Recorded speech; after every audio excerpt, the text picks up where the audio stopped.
마이크 펜스 미국 부통령. 보수주의자이자 독실한 기독교인으로 알려진 미국의 정치인이죠. 펜스는 변호사 출신으로 보수 성향 라디오 쇼에서 진행자를 맡으면서 인지도를 키웠고요. 인디애나 주지사를 거쳐서 2016년 공화당 전당대회에서 도널드 트럼프의 런닝메이트로 출마를 했습니다.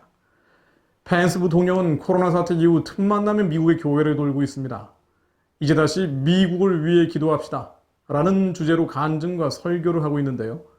6월 달에도 미국 댈러스 제1침례교회 연례 행사에 자유기념주일 특별 강사로 나서서 미국의 기초는 자유이고 자유의 기초는 신앙이라면서 기도와 믿음만이 위기의 미국을 구할 수 있는 유일한 길이라고 강연하는 영상이 공개되기도 했죠.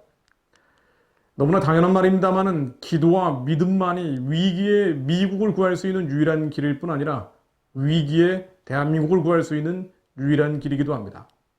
사탄은 우리로 하여금 말하지 못하도록 입을 막으려 하지만 두려움과 공포로 입을 닫게 하지만은요. 영적인 전쟁은 소리의 전쟁이죠.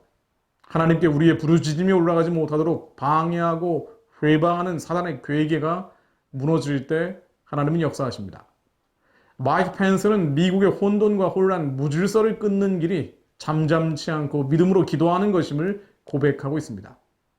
펜스 부통령은 8월 11일에도 중국 공산당의 홍콩 민주주의 탄압 악법인 소위 홍콩 보안법을 위반했다는 이유로 빙과일보 창업주 지미 라이가 체포되자 이를 강력하게 비판하고 나섰죠. 홍콩 경찰은 자택에 머물던 지미 라이를 체포하고 경찰 200여 명을 동원해서 빙과일보 등을 압수수색했는데요. 빙과일보 측에 따르면 압수수색 영장 제시도 없었던 것으로 알려져 있습니다. 말 그대로 홍콩에서 폭압이 진행 중인 것인데요. 펜스 부통령은 이날 트위터에 지미 라이 체포는 자유를 사랑하는 전 세계 사람들에 대한 공격이자 모욕이라고 지탄을 했습니다. 또 백악관에서 지미 라이를 만났을 때 베이징 당국이 홍콩인들에게 약속한 자치와 기본권, 민주주의를 수호하려는 그의 모습에 감명받았다면서 미국은 지미 라이와 자유를 사랑하는 모든 홍콩 국민들을 계속 지지할 것이며 함께 나아갈 것이라고 덧붙였습니다. 펜스 외에도 테드 크루즈 공화당 상원의원, 존 커티스 공화당 상원의원, 호아킨 카스트로 민주당 하원의원 등 많은 미국 정치인들이 중국 공산당 비판에 합류했죠. 펜스뿐 아니라 펜스 같은 정치인들이 많다는 이야기입니다. 펜스 부통령은 북한 인권 문제에도 지속적으로 발언해온 인물입니다. 지난해 7월 미국 국무부가 주최한 제2차 종교의 자유 증진을 위한 장관급 회의 기조연설에서는 북한에서 자행되는 인권 침해는 현대 세계 어느 나라와도 비교할 수 없을 정도로 최악이라면서 북한 지하 기독교인 탄압 사례를 지적을 했죠. 그러면서 미국은 한반도의 모든 사람들의 종교의 자유가 보장되도록 하는 것을 계속 지지한다고 했습니다. 특이한 것은 북한뿐 아니라 한반도 전역의 종교의 자유 보장을 강조한 것인데요. 모르긴 몰라도 남한 교회에 대한 염려를 깔고 발언한 것이 아닌지 모르겠습니다. 그 전해인 2018년 7월에도 종교의 자유 증진을 위한 장관급 회의 기조연설에서 북한 정권이 기독교인으로 확인된 인물들을 정기적으로 사형에 처하거나 가족들과 함께 북한의 강제 소용소로 보내고 있다면서 북한의 기독교인 탄압 사례를 자세히 소개했고요. 참석한 탈북자들의 용기와 인내에 경의와 격려를 표하기도 했습니다. 또 그 전에 2017년 5월 박해받는 기독교인들을 위한 국제회의에서도 펜스 부통령은 하나님이 미국을 계속 인도하셔서 열방의 자유를 위해 미국에 특별한 역할을 주셨음을 모든 하나님의 자녀들이 알게 될 것이라면서 미국은 전 세계 억압받는 기독교인과 함께 싸울 것이라고 했습니다. 모든 어려움 중에도 여러분을 향한 하나님의 계획이 있으니 담대하라고 북한의 지하 기독교인을 포함한 전 세계 억압받는 기독교인들을 위로하기도 했었죠. 홍콩은 물론 북한에서 사람들이 죽거나 살거나 무관심한 한국의 정치인들과는 차원이 다른 모습입니다. 개인적으로 저는 트럼프 대통령은 향후 펜스 대통령을 만들기 위한 징검다리 같은 역할을 하는 것이 아닌가 생각할 때도 많습니다. 서양 한국이 심판에 가까운 어려운 시기를 보낸다 해도 물론 그런 일이 벌어지지 않기를 바랍니다만은 설령 그런 일이 벌어진다 해도 미국이 자유와 신앙의 나라로 버티고 있는 한 다시 한국은 회복될 것입니다. 지금 한국의 차기 대선 후보 지지율이 이재명 1위, 이낙연 2위 이런 식으로 굳어지는 모양새이던데요. 한국인들이, 한국 성도들이 끝까지 잠들어 있고 끝까지 취해 있다면 베네수엘라나 아르헨티나처럼 일정 기간 어려움을 겪을 수도 있습니다. 그럼에도 불구하고 펜스 같은 인물이 트럼프를 이어받아 8년을 더 집권하게 된다면 한 가지 분명한 예측은 가능할 것 같습니다.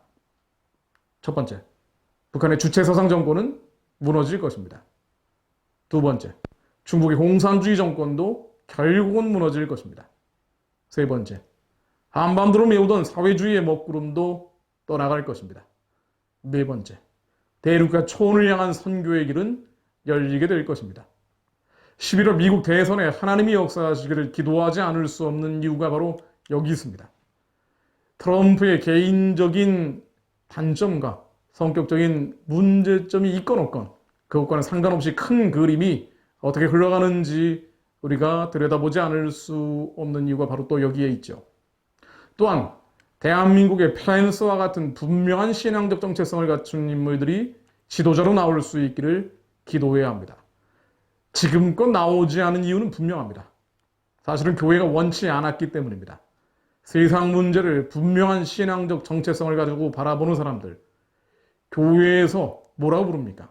정치 이야기하는 사람이라고 비아냥거리죠. 극우, 수구, 꼴통 등으로 교회 내에서도 돌을 맞아왔습니다. 그저 말하는 차원은 차별금지법 제정 반대 수준에 머무는 정도죠. 그 이상, 그것을 넘어서 북한 구원과 복음통일 제4장 나라의 비전까지 나아가질 못합니다.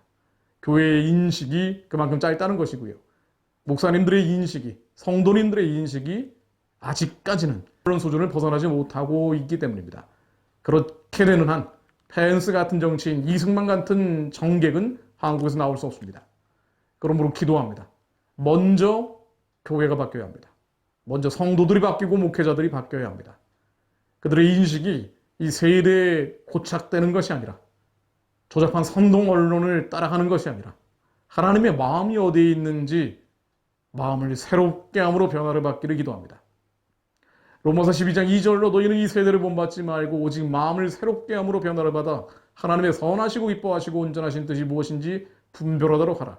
이 세대, 유물론, 사회주의, 공산주의, 민족주의, 종족주의, 평화주의, 평등주의, 포스트 모더니즘, 네오 마크시즘, 온갖 세상 이론에 물들어 있는 이 세대를 본받지 말고 하나님이 이 민족에 맡기신 부르심과 택하심을 깨닫고 기도하는 성도, 기도하는 목회자, 기도하는 교회들이 일어날 수 있기를 기도합니다.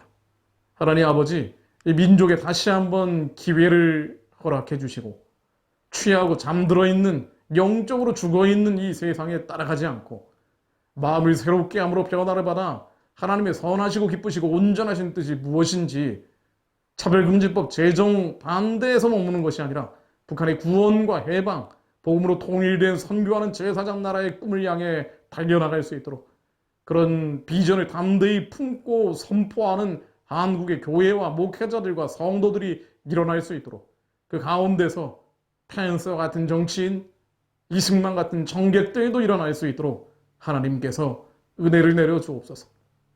주님, 역사하여 주옵소서. 지도자의 기갈입니다. 하나님의 말씀의 기갈이 지도자의 기갈로 이어지고 있습니다.